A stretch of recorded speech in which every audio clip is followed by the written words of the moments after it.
Tonight's What's Next, our look at new ideas and innovations. We're taking you on an environmentally friendly ride. Imagine cutting your gas bill and getting into shape at the same time. It's a bike plus a gas-free buggy all in one. Organic Transit is tonight's What's Next. This just may be the future of urban transportation. This is basically where it all starts. Right. It's called the ELF. This is kind of the backbone of the whole vehicle. It's made out of aluminum, mostly about 45% recycled aluminum. It's all made in North Carolina. Specifically, they're built right here in Durham. How long does it take to actually make this? Right now it takes about a day to go from beginning to end to build one full vehicle. Rob Cotter, the CEO and founder of Organic Transit, wanted to come up with a car to get around town and save on gas. So it has a continuously variable transmission, an automatic transmission. It's kind of like an 80-speed bicycle. It has electric power. It has lithium, iron, phosphate batteries. 4 years of planning and prototypes, the ELF is taking off.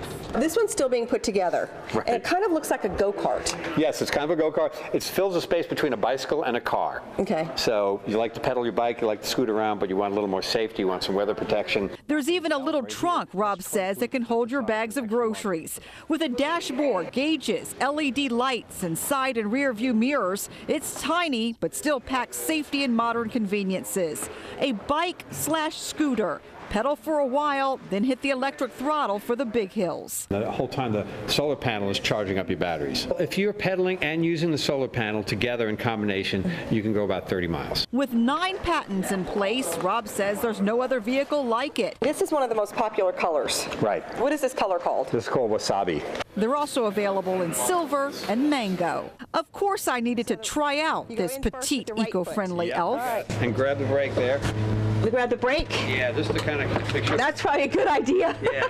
A surprisingly fun ride with a combination of pedaling and, yes, I hit the throttle on the hills and in busier traffic. It's as easy as riding a bike. Not surprisingly, though, it gets a lot of attention on the road. And Rob thought of everything, including sound effects for the silent ELF.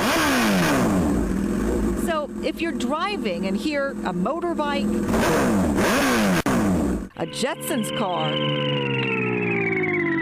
or horse galloping, it just might be an ELF.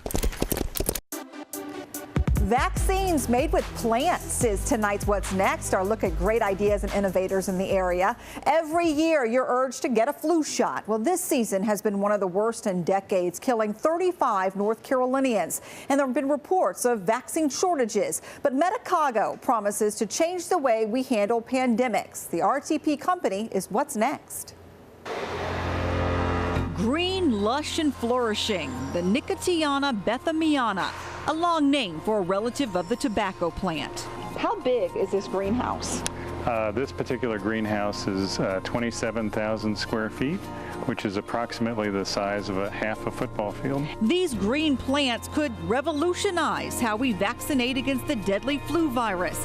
Mike Warner says here at Medicago and RTP, using these large leaf plants, they can make the flu vaccine faster. The current egg-based technology takes about 4 to 6 months.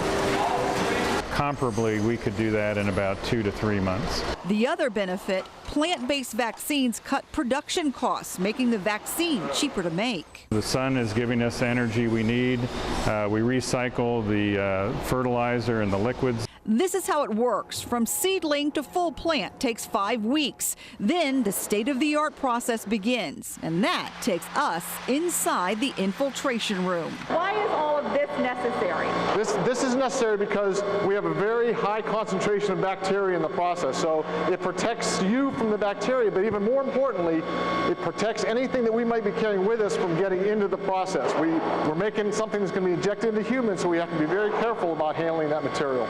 Medicago's Todd Tellerico says this is where the magic happens.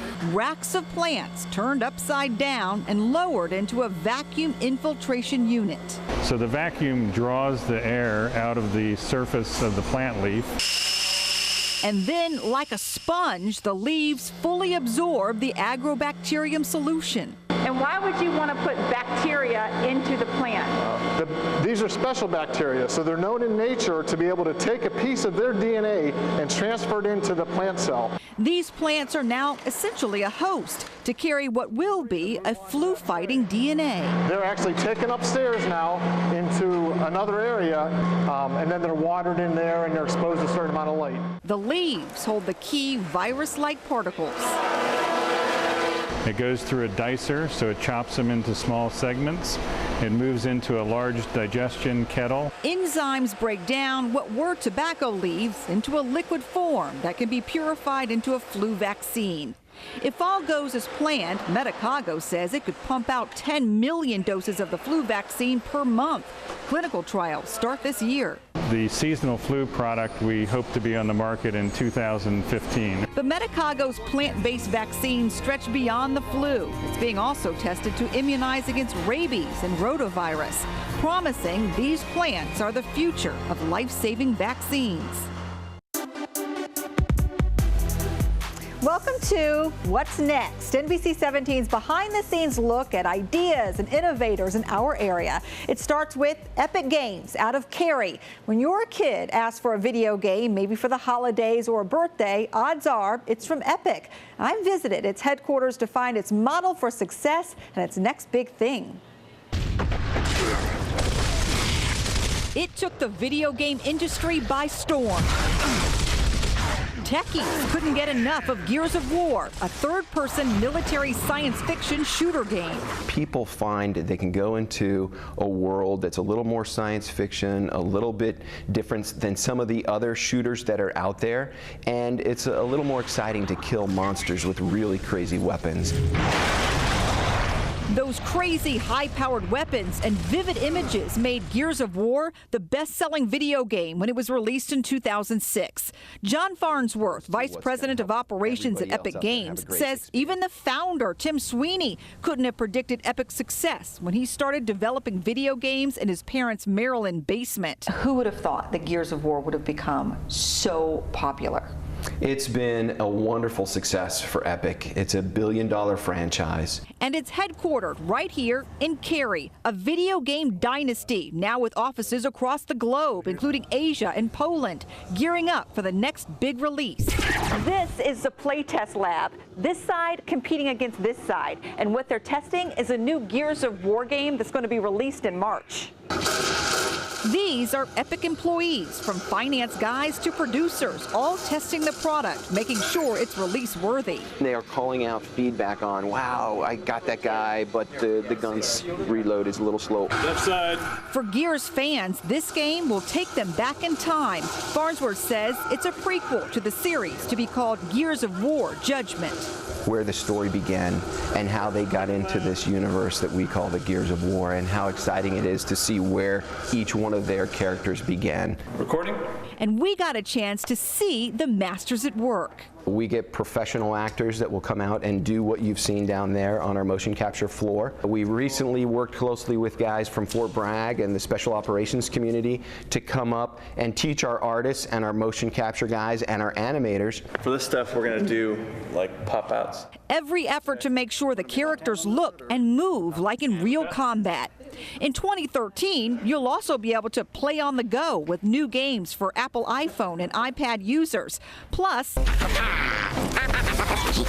a new Fortnite release for your PC. How fun is it to work here? It's a blast to work at Epic. A sanitation creation is tonight's What's Next, our look at great ideas and innovators in our community. It's a global dilemma, something we take for granted every day. How to improve sanitation issues in areas where water is a premium. One local inventor just may have the key. Tonight, the Dungaroo is What's Next. We could make Raleigh the home of the toilet. Home to not just any toilet, but a mechanical, waterless commode. What is the motto for Dungaroo? So our tagline for it is helping the world one toilet at a time. Liz Morris, a UNC graduate, founded Sanitation Creations and created the Dungaroo, designed to be fitted in a porta potty or for RVs and boats. Places where water isn't common, it's a way to have a clean, hygienic flush and a toilet experience and an odorless experience without having to cart around water. Instead of using water, the Dungaroo uses bags. Somebody would sit there, and what would happen? Underneath the toilet is the cartridge of bags, and so this yellow piece here is what mimics that. The bags collect the waste. Then you step on the pedal, which turns the wheels, seals the used bag, and replaces it with a new one. So you actually don't have to interact with the bag at all. For a user, it's just a normal bathroom experience. The waste is sealed away. This kid-friendly animation on the company's website highlights each bag is lined with an antimicrobial agent. The poop doesn't go away, but the bad things that cause disease go away. So it treats the waste without wastewater treatment. Which has Liz dreaming of the Dungaroo on a much larger scale. The goal, she says, to sell the Dungaroo domestically to help pay to put these waterless toilets in the poorest villages around the world. Well, it's really deplorable in many parts of the world. David Schad is a professor at Duke University and organizes humanitarian trips abroad to Asia, South America, and Africa. These photos were taken in Uganda, where, like so many other poor villages, people are forced to relieve themselves in open fields or in pit latrines. And when you say a pit latrine, what is a pit latrine? Yeah, so it's basically a hole in the ground. Some are shallow, 15 feet deep, some are 50 feet deep, some are even deeper than that. And you fill them up. You fill them up with waste. And then he says villagers then dig another pit and another, a gateway to disease. How important is it for a waterless toilet to be designed for people who live in these developing countries? You're carrying water to drink. You're not carrying water to flush your toilets. So a waterless toilet is really key. And that leads us back to Liz Morris's master plan to make her waterless toilet wasteless, starting with the Dungaroo bags. Burn the waste in the bags for methane, which then provides energy and electricity. And then what's left, once you burn it, is a really nutrient-rich fertilizer as well. Liz proclaims 2013 is the year of the Dungaroo. So we're about 5 to 6 months away from being able to sit on a Dungaroo, use it, enjoy it, maybe do the crossword. So Liz is hoping to start selling the Dungaroo later this year, perhaps like in porta potties at construction sites, then at concerts, and go on from there.